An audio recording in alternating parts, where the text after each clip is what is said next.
everyone, today is January favorites. I always like doing these for a variety of reasons, but one of them is because it's sort of a quick way for me to look back and revisit my favorite times during the month.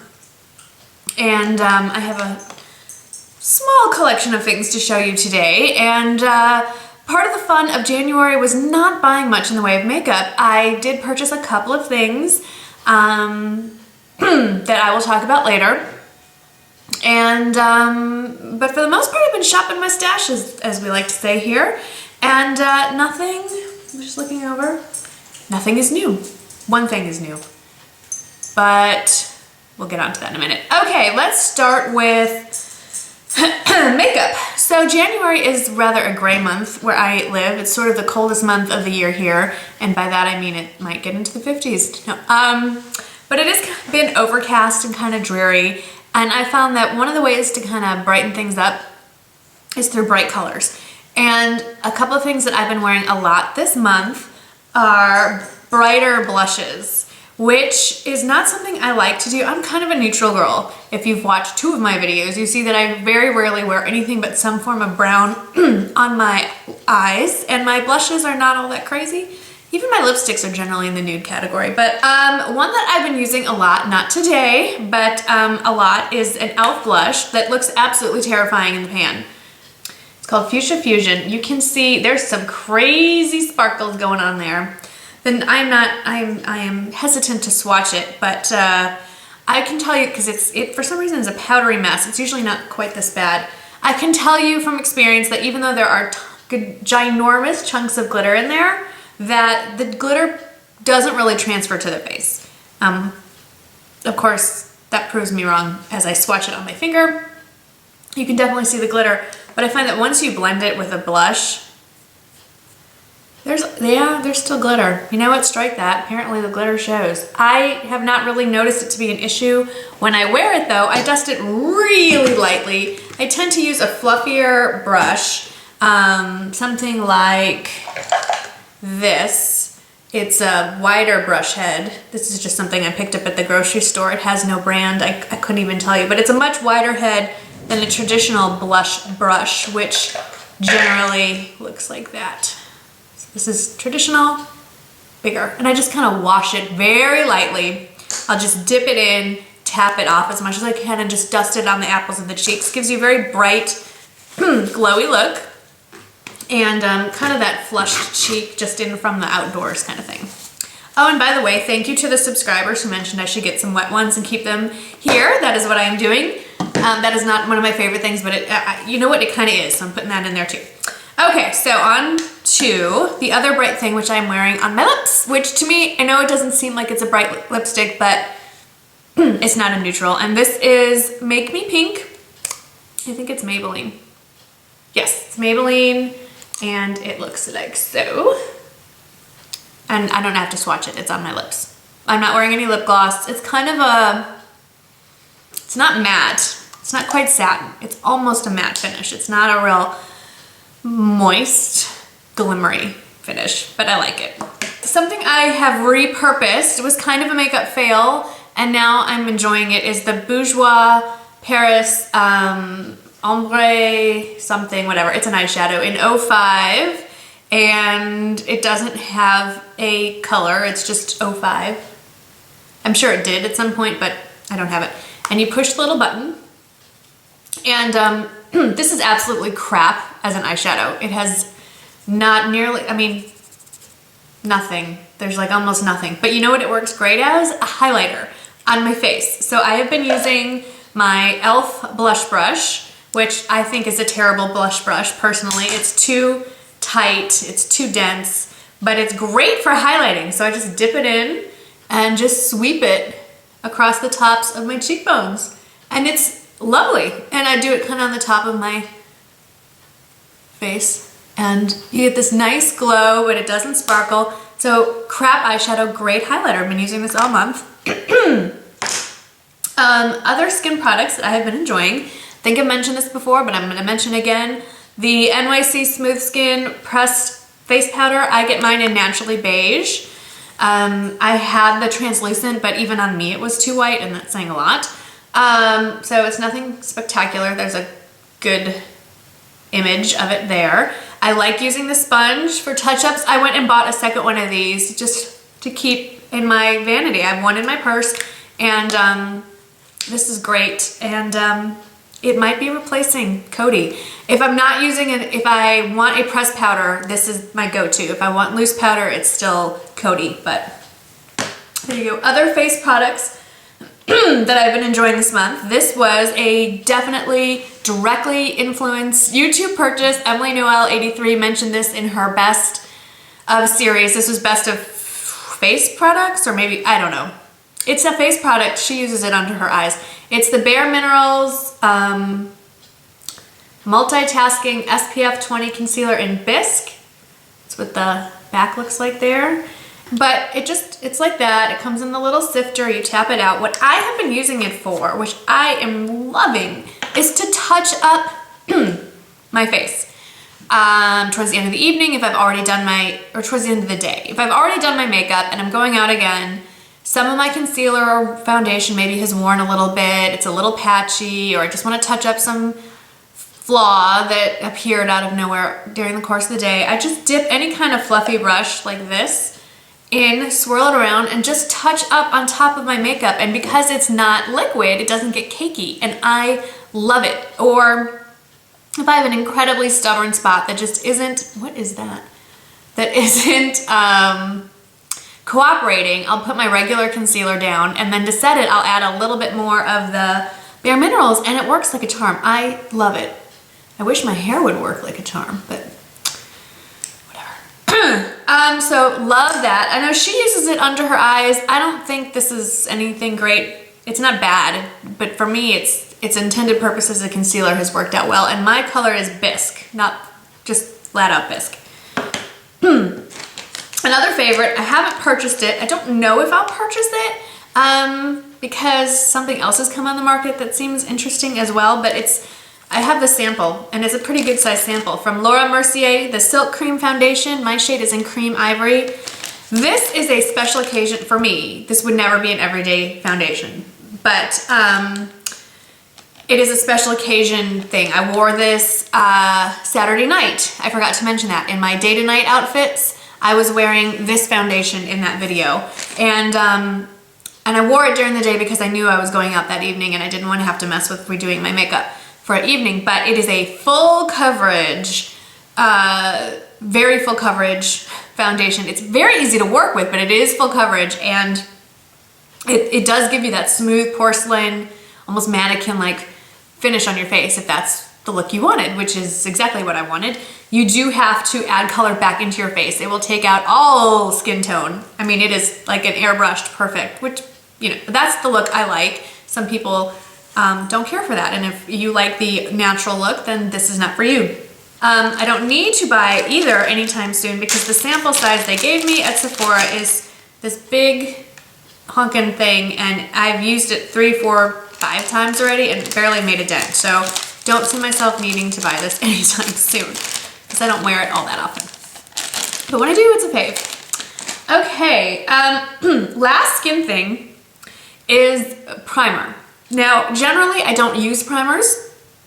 I find that I have enough crap on my face with all the serums and other goodies that I put on my face for my skincare, and my I feel like my sunscreen, the final step in my skincare regimen is sufficient. But I was talking to someone from DermaQuest, and we were talking about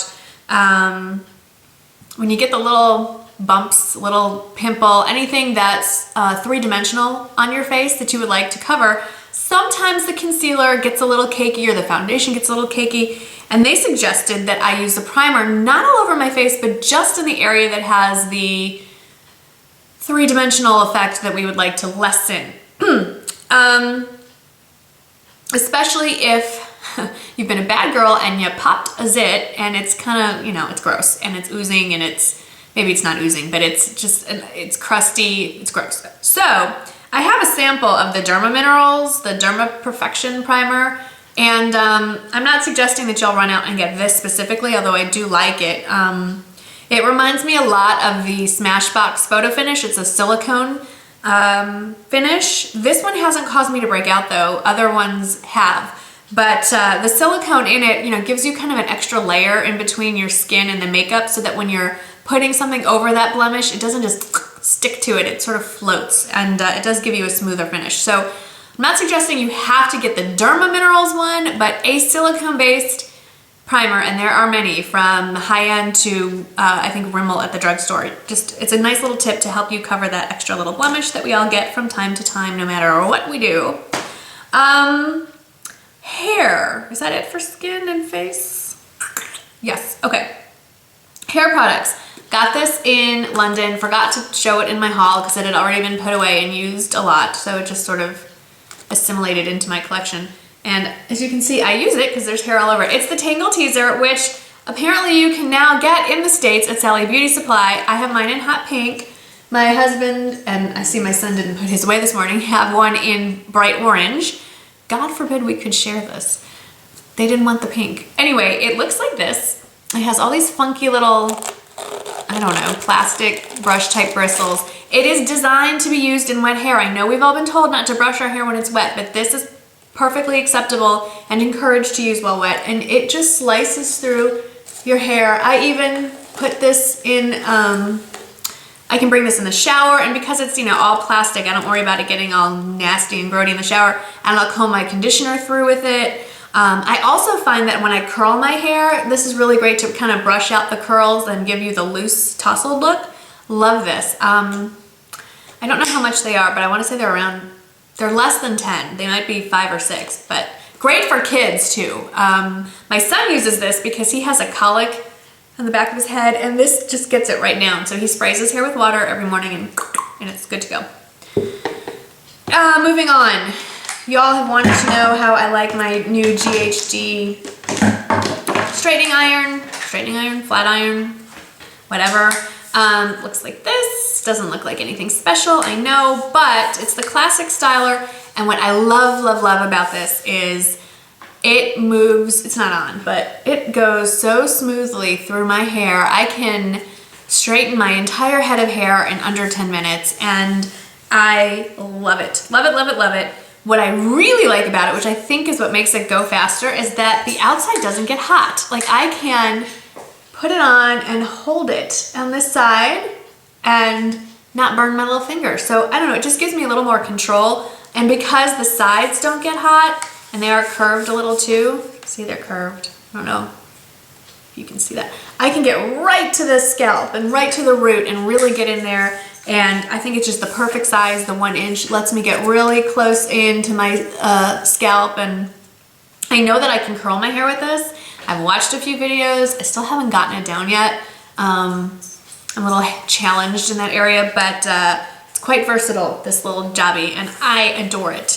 Is it worth $185? Is anything? Find it on sale, get a coupon. That's what I did. So I got the 20% off one. That certainly helped. So I love it, and it's getting a lot of use. And then the other thing that has been getting a lot of use is this job.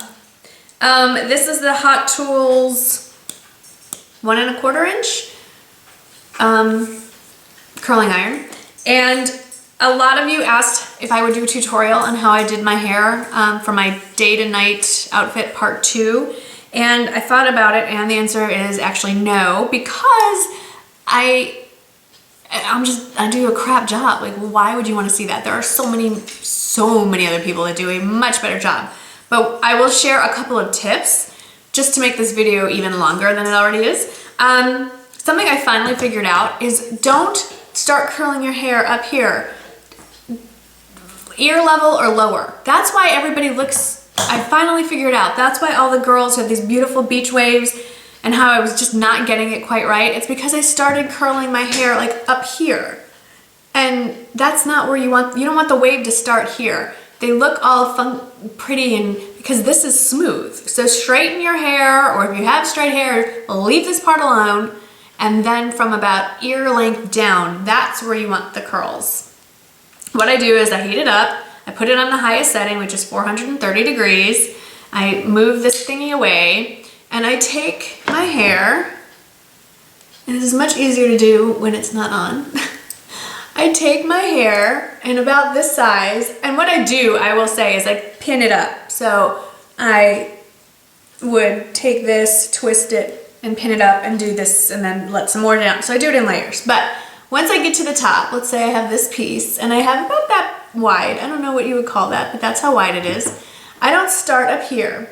The hair about up to here is where my ear is, roughly, and then I take it, you put it in front of the curler because you're curling away, and I wrap it around, and I get as close as I can to the edge without burning my finger. I did buy a heat glove.